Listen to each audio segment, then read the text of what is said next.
Don't just live for tomorrow, or just live in yesterday. Just be glad for all you have that's in today. Hey everyone, Connie here, and welcome to my blind reaction to, well, the redirect to my blind reaction to the House Season 2, Episodes 2 and 3. So yeah, we're only doing 2 episodes this time. We did 1 last time. Well, we're doubling it to 2. I would have loved to do more, but I wasn't able to get to it over this weekend, so yeah, that's why I wasn't up yesterday and all. I didn't have the time. I was going to get to it on Saturday, but then I didn't have the time because I had to get ready and everything for a Christmas party I was going to at night. I had to do a lot to get ready for that. I had to shower, I had to do a lot around the house, so I just didn't have the time. And then yesterday, I couldn't do it because I got a bed. So yeah, yesterday I was focusing on getting a new bed for my room. If you've been following me for any length of time, you might know that I used to have a couch in my room. I used to have a couch, and that's what I used for a bed. And the reasoning is simply because it's what we had. I haven't actually had a bed for almost a decade. I haven't had an actual bed. And for a long time, I didn't even really have a actual, technically, bed because I didn't have a frame or anything. It was just basically just laying on a mattress and a box spring. So it's like, for the longest time, I slept on whatever I had. A lot of the time, it was this futon back here. But after we got this couch that I'm sitting on, I put the old couch in my room, and I've been, like, sleeping on that. Well, my grandmother had this bed in her basement that she wasn't using anymore, so I asked if I could have it for my room, and she's like, yeah, if you guys can come pick it up and all, like, you can have it. And so I was trying to get that done over yesterday, and I managed to do so. I managed to get the bed over here, get it in my room, and get everything set up. I am trying to bring up a picture right now, just letting you know if I can get it up. Hold on. Because I want to show you as well. I want to show you the reason this video is late. Let's put it that way. Yeah, but yeah, I got it in there. I set it all up and everything. So, here we go. Ah, way too big. Just let's fit this to screen. There we go. So as you can see, it's a full bed. It has a frame. It has a box spring, a mattress. I have my blanket and my pillows on it. I have my plushies and stuff. It's over against the wall where I've had my chair in the past and stuff, so it's like that same area. You see that little table with the red covering over it? My chair's on the other side of that now. But yeah, so I finally actually have a real bed for the first time in like almost a decade. So yeah, I was spending yesterday getting to that. That's why I was not able to actually, record yesterday. And I was honestly a lot focused on getting everything else recorded on Saturday that I needed to, making sure I had She-Ra recorded, making sure I had JoJo recorded. Ruby had already been recorded, but those were priority for me. So I'm getting to it today. I do still have to record regular show as well. So that's why I'm only doing 2 today. Hopefully, I won't have much going on this next weekend, but you never know because it's the holiday season. Things are going to happen. I'm doing a lot this holiday season, so I might be going to another party on Saturday. I don't know. I'm going to try to pre-record things as much as I can during the week, but no promises. Hopefully, everything will go well, though. Hopefully. Either way, we're going to get to that this today. So yeah, 2 more episodes, and as always, this show's really episodic. There's not really much of an ongoing plot. It's just basically, what are the Loud siblings up to in this episode? What are they doing this time? Which siblings is it going to focus on, and what's going on? With the first episode of this season, we mostly just got Lincoln and Clyde. It focused almost entirely on them and what they were going through. So I'm hoping that these 2 episodes focus more on some of the sisters, maybe. One of my big wishes for this season, and just going forward with this show in general, is that we'll have more episodes that focus almost entirely on the sisters, without Lincoln. Because we've had episodes in Season 1 and stuff where the sisters were definitely a bigger focus, but Lincoln was always still there. And I believe I had compared it to My Little Pony. In the first season of MLP, Twilight was in every episode. She had to be in every episode. She had to be shoehorned in, even when she didn't belong there, just because she's the one who had to deliver the lesson through her Dear Princess Celestia letters. Season 2, though, rectified that by having Celestia allow everyone to send her letters on their own without the need of Twilight doing it. So I'm hoping that Loud House takes a bit of inspiration from that and starts to let the sisters have their own episodes without needing Lincoln. And it's not that I don't like Lincoln. I just don't think he needs to be in every single episode. I mean, yes, he's the main character. But I think with him being in every episode, it squanders the potential. I think we need episodes that he's not part of, that focuses just entirely on the other sisters. An episode that focuses entirely on Luna or Leni or Lori and what they're going through. On any of them. I just feel like it's squandering the potential by forcing him, by shoehorning him in. And it overall makes his sisters seem more like side characters. And that's not good.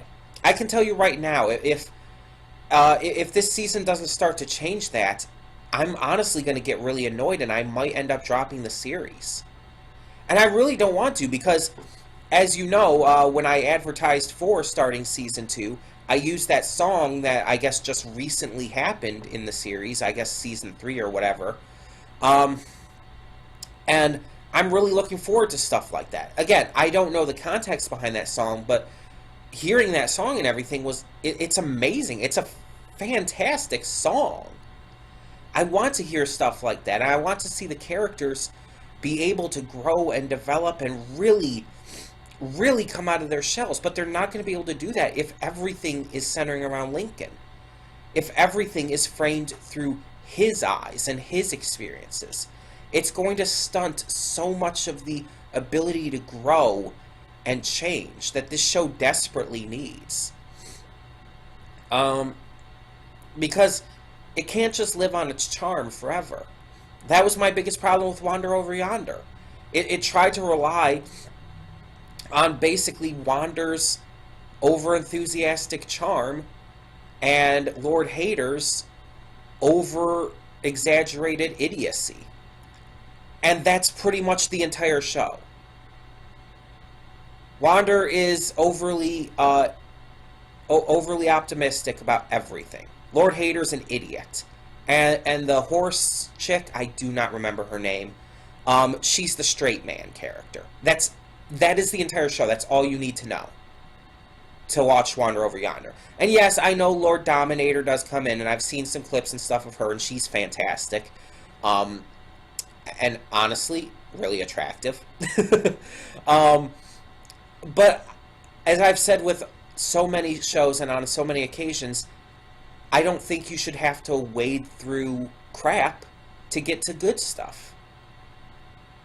And the rest of the series just, it was so formulaic that it hurt the overall quality. I'm not into shows that are too formulaic like that. There can be shows that have a formula. I like Regular Show. That has a formula. That's formulaic. But it does interesting and unique things. Someone said in the comments on one of my Regular Show videos that it never feels like it's the same thing every time. Even though the formula is the same, like it has the same formula in every episode, it always feels like it's doing something fresh and new. It never feels old. It never feels like you're just watching the same thing. And I agree with that. And I love that way of putting it. That it never feels like you're just going through the motions. You're watching the same formula, but it feels like it's fresh and new every time because of the care they put into it. And each time, like, you can learn something new about a character. You can find out all these amazing new things. It always comes across as interesting, even if the episode's not as good. So yeah, I'm really hoping that the Loud House picks itself up here. I've heard, and I don't know how true this is, but I have heard, and excuse me, I do still have a little bit of a stuffy nose and all, but I have heard that Season 2 is where this show really gets started. A lot of people have said that. A lot of people said that Season 1 was just kind of slow compared to the second. But I have heard that Season 2 is where it really gets started, and I'm really hoping that's true. Again, I don't want any spoilers, but, like, telling me something like that, oh, Season 2 is where it gets started, like, that's fine. I'm fine with that. But just don't tell me any details. Or don't tell me, like, oh, it gets better by this episode. Don't say that, because that raises impossible expectations. That is what killed my Scooby-Doo Mystery Inc. reactions when I did that. So never say something like that. But if you're just saying, like, oh, Season 2 is where it starts to pick up, just in general, especially as I'm on Season 2 now, that's fine. As long as you don't try to, like, hype it up too much to the point where it just raises expectations to stupid levels. But yeah, I think I've talked long enough. I'm really excited to see more of this. I do like these characters. I really do. I love Luna. I love her rocker personality. I love her dedication to her idol, Mick. I'm trying to remember what the pun was. I was about to say, like, Mick Jagger, but that's the actual guy. That's the actual frontman of Rolling Stones. I don't remember what the pun was. Or what the... It's not really a pun, but, like, what they changed the name to ever so slightly to reference Mick Jagger. I don't remember what it was. But you know what I'm talking about. I like her dedication to him. I just love Leni. Let's be honest, Leni is adorable and hilarious, and her naivety and slight stupidity is charming. The way it's done is charming. She's a lovable idiot archetype. I enjoy the twins. I think the only character, I think I mentioned this before too, but the only character I really don't like is the baby. I don't remember her name.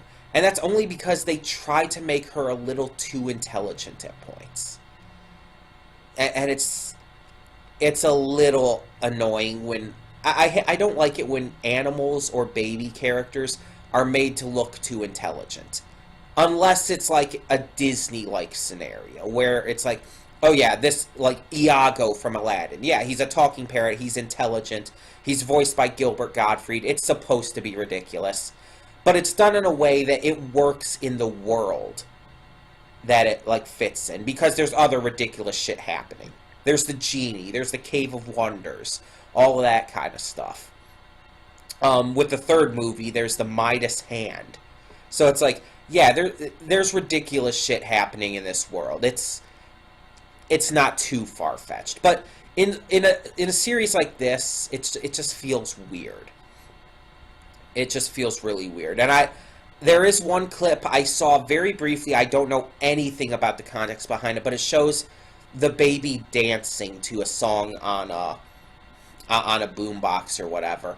Again, I know I only saw it for a brief second, so I don't know what, like, anything behind it. All I know is the baby was dancing, like, legitimately dancing too. Not like just, oh, it's a cute little baby, oh, it's dancing. No, she was dancing, legitimately, like, doing dance moves. And it's like, I don't like that. But otherwise, I do like this show. Anyways, I keep rambling, I do that, I am sorry. That is something I've always had a problem with these. I tend to ramble on and on. We're just going to get on with this. So when the screen fades to black, pause this redirect and go to the description below. Follow the link to the reaction, and after you watch it, come back here to the redirect and resume play. Because after the screen fades to black and then fades back in, everything from that point forward will be my afterthoughts, and will contain spoilers to the episodes. So that being said, thank you so much for tuning in, and I will see you at the reaction. Okay, and we are back, and we'll begin with spoilers in 3, 2, 1, now. Okay, so before anything else, I do want to cover a couple things that happened in the second episode here. Because otherwise I'll probably forget about them, and I want to make sure I get to them. So we're actually going to talk about these episodes out of order. I'm going to talk about episode 3 and then episode 2. So with episode 3, I want to just bring up a couple notable things. First off, so I had already known, even prior to watching Season 1, that eventually the parents' faces are revealed. That eventually they're no longer hidden from sight and everything, and the show goes out of its way to, like, let us see them and everything. And I had no idea when it was going to happen, obviously. I didn't know, like, when. I knew it was sometime in Season 2, but I didn't know, like, when. I didn't know what the circumstance behind it. I didn't know if it was going to be like, oh, one episode, all of a sudden, we just see their faces, and they don't make a deal out of it. But no. It's in this episode, only the third episode of the season, and they do make a big deal out of it. Well, sort of. They don't make a big deal out of the fact that they've always been hidden before. What they make a big deal out of is the reveal itself. Because when they're doing their song, when the Louds and Clyde's family are doing their song in front of Mr. Grouse's house, you can see that the parents' faces are hidden behind the boxes of stuff.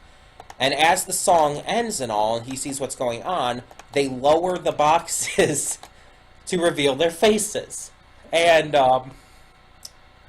it's a wonderfully done moment.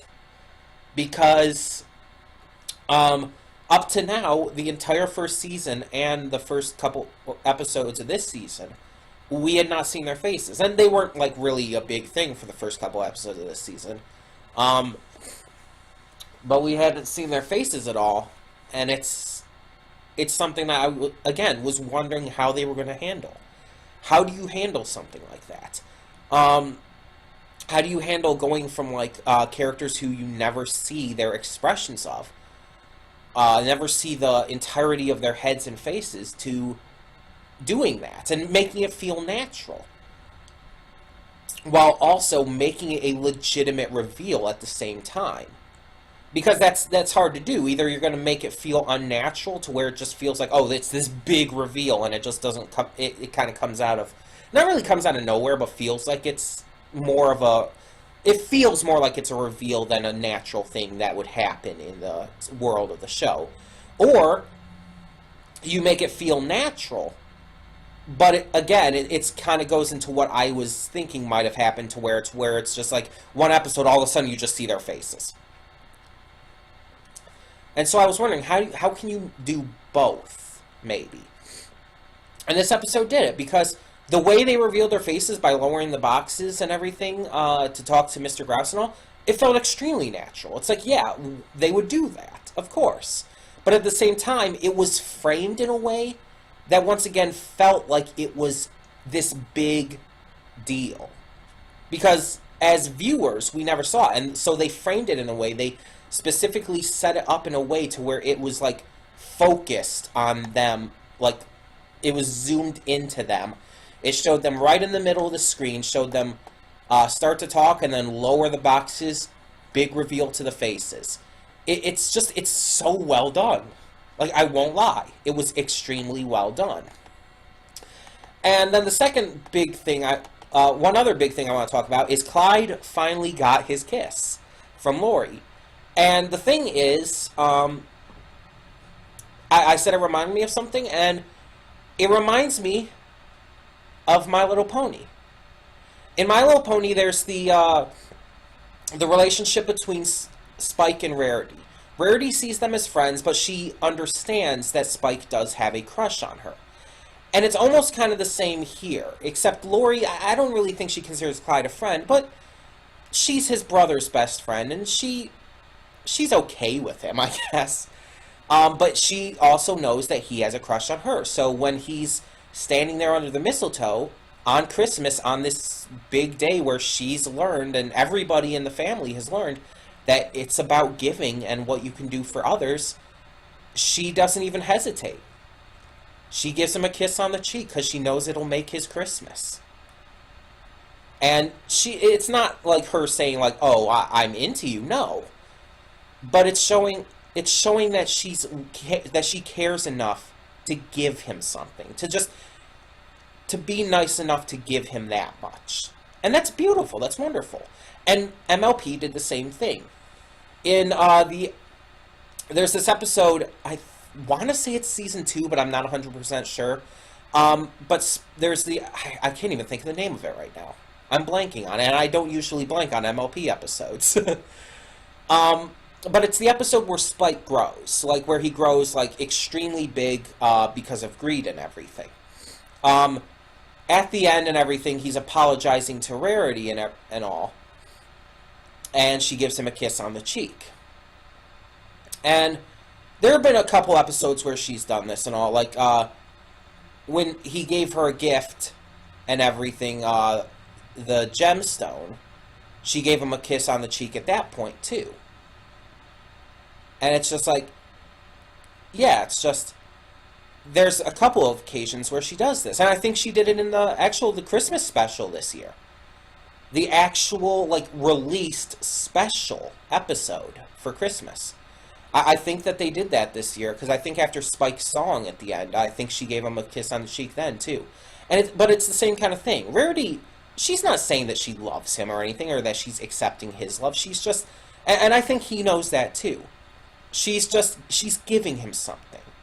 Giving him something that she knows will be meaningful to him, that she knows will make his Christmas. Or, in the other examples cases, just make his day. Something that is meaningful to him and that she knows will be. She's being generous, living up to her element. And it's the same kind of thing here. Lori, again, she knows that Clyde loves her. She knows that he has a crush on her. But she's not reciprocating it because she loves Bobby.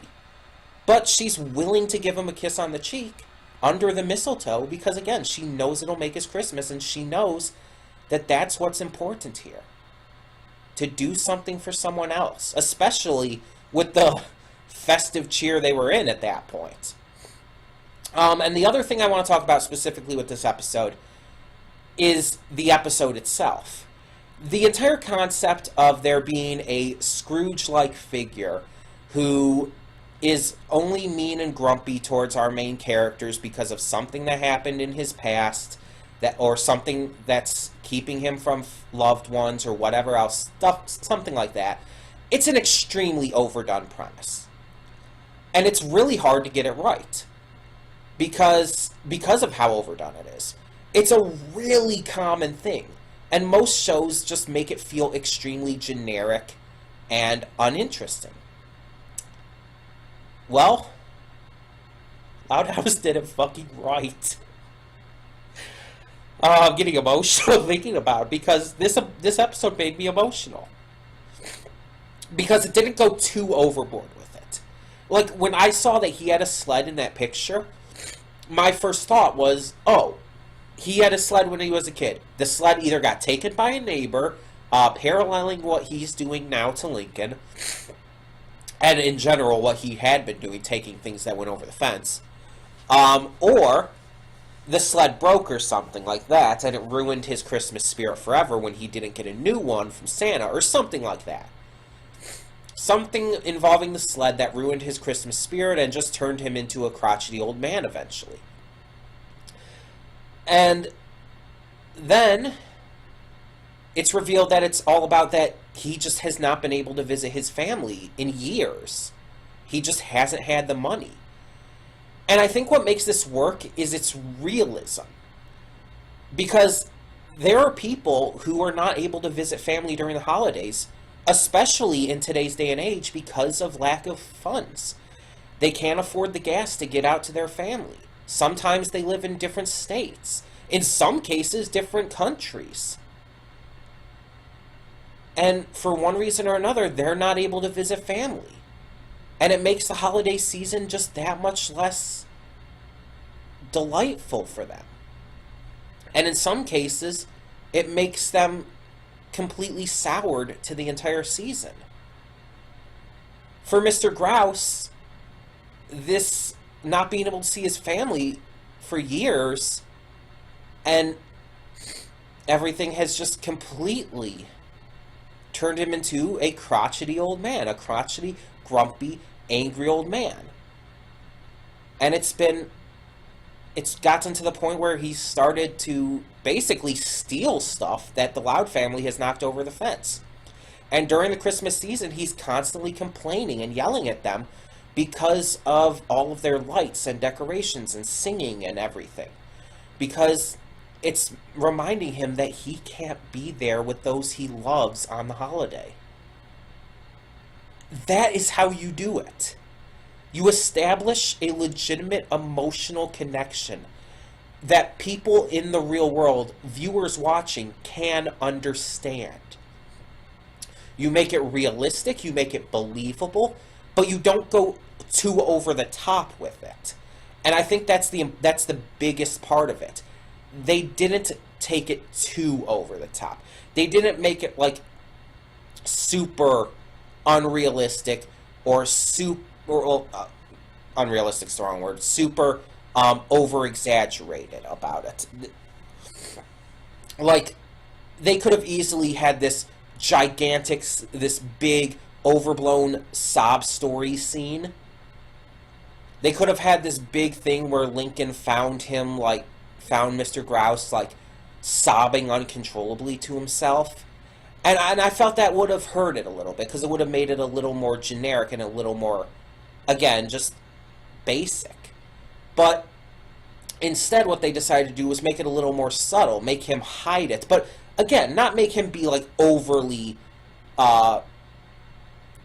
so. I can't think of the right words, you know? They didn't make him go, like, over the top with his hiding, with his anger about it and everything. They kept it a little more subtle and kept it a little more reserved, so it felt, again, more realistic. And and for a show like this, Loud House is mostly centered in realism. The only parts that really aren't are the baby and the animals having way too much intelligence, which, as I mentioned in my pre-thoughts, I don't like. And I think there was one episode in Season 1, I want to say, that had some kind of garbage monster, if I remember right, and that was so out of left field, even for this show. It just didn't even feel like it belonged in the show. But yeah, this Christmas episode was fantastic, honestly. And even outside of just the stuff I mentioned, all the stuff we saw with the other Loud sisters, the other Loud siblings, getting ready, everything they were doing to prepare for their roles for Christmas, like Luna doing the Christmas song. We had Lynn doing her 12 puns of Christmas. We had I don't remember all their names. The sciencey one trying to disprove Santa, and the one twin trying to be good, despite not normally being a princess. In that way, and it's just like, yeah, this is what they would be doing on Christmas. This is legit. And when they all go over to Mr. Grouse's house in the end, they would do this. Clyde's parents especially would definitely do that without hesitation. Like, from what we saw of them in the past, they are extremely generous and nice. They wouldn't hesitate to do that. And we know that the Loud parents, yeah, they would do that. That's definitely within what we've seen of their characters. And especially after finding out why. Like, yeah, it's just like, it works. Everything works. But let's actually rewind a bit, because we do have one more episode to talk about. The first episode we watched today, episode 2. So, episode 2, Lincoln is spending time with his Pop-Pop, and his Pop-Pop has moved into a retirement home, where the orderly there, I think that's the word that they would use for that. I don't know for sure. I might be completely wrong. I'm just going to call her the orderly for now. If that's the wrong term, please let me know. But she is overbearing. And this is very grounded in realism, too. I've heard horror stories about elderly people who are abused at these homes by the orderlies and whatnot. They're constantly being forced into these horrible situations. There's a lot of them who are berated and even physically abused. And then there's some times where they're not where it never goes that far, but instead it goes to the point where they're not allowed to really do anything, which is what this episode showed us. That they're basically treated in a way like babies. Elderly people are adults and they're being treated like they're babies who need to be coddled and everything. And it's like, as I was saying during the reaction, if Pop-Pop can do all of this stuff, if he is legitimately able to do this with no risk to himself or others, let him do it. There is literally no harm in it. As long as, again, he's not doing anything that would harm anyone. As long as he's being safe about it. As long as he's being safe for himself. As long as it's all stuff he legitimately is able to do, then there's no problem. He doesn't have to do nothing but shuffleboard, ride a helper chair into the pool and shit. And it's like, I almost kind of wonder, what happened to this woman? Did she have a grandparent or something who got seriously injured or killed or something at a nursing home? Because that's the only thing that I can think of that would make her like that. Excuse me. Otherwise, I have no clue. Because it's like, that's ridiculous. And the stuff we saw Pop-Pop do and everything, hang out with Lincoln, and even when Lincoln felt he was taking it too far, which, that's debatable. But even so, all that stuff we saw him doing, that was entertaining and fun. And it's cool to see him just having fun. Being himself. Loving who he is and what he can do. That's something I've always advocated for. Figure out who you are and live with that. Live with who you are. Don't be ashamed of it, no matter what it is. No matter what you like to do, no matter what you're into, no matter who you're into, no matter what you believe, no matter what shows you like, no matter what games you like, no matter what you like to do in your spare time, anything. Anything. Find out who you are, find out what you are, what you like, and live your life that way. As long as it's not hurting others, as long as it's not hurting others, as long as it's not criminal, then you're fine. I advocate for that strongly.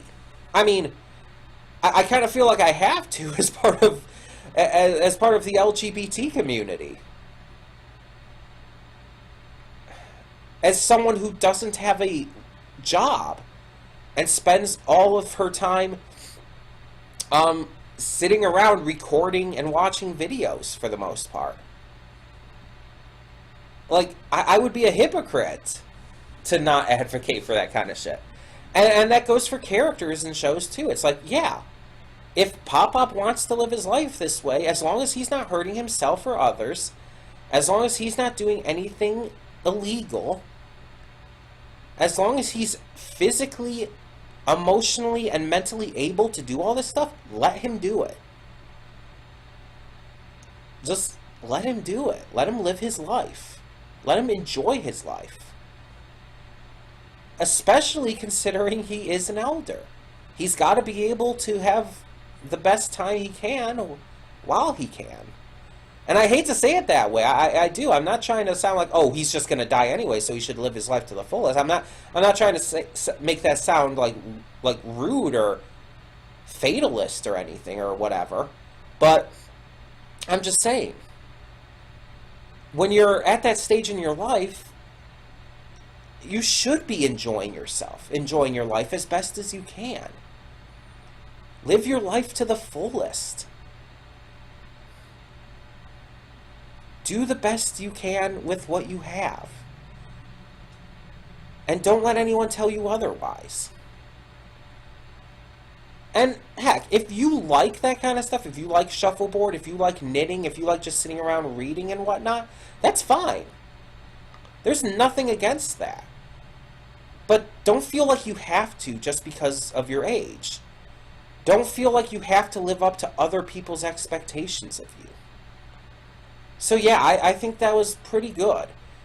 These were a good set of episodes. My only issue is that both did still have a large focus on Lincoln. None of the sisters were in the first episode. And the second episode. And episode 3 had everyone and did focus on them pretty well. But it was still mainly focused on Lincoln. And as I said in my pre-thoughts, I just wanted to step away from that. I know we're only 3 episodes into the season, though, so I'm still going to give it time. And as I said, these episodes were still very good. So it's not like I'm upset as much as I could be. I still really love these episodes. These were, I would say, 2 of the better episodes of the show so far. I would legitimately say that, especially the Christmas one. Yeah, I just feel like there is a lot to love with this show so far. And these episodes just showcase that in a wonderful way. So, yeah. Hopefully this next week we'll be able to start getting to more than 1 or 2 episodes. But no promises as always.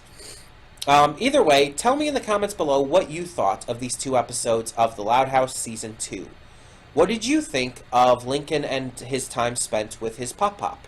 And what did you think of this Christmas episode? Rather timely, if you ask me, considering it's the holiday season in real life.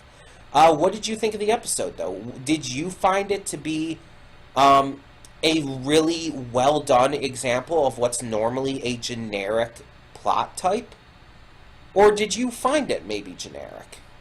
Tell me your thoughts on all of that and more in the comments below, and thank you so much for tuning in. For now, I'm Connie, and I'm signing off. See y'all next time. And though you've come through many obstacles, shed tears along the way, you're still standing, live, love, laugh.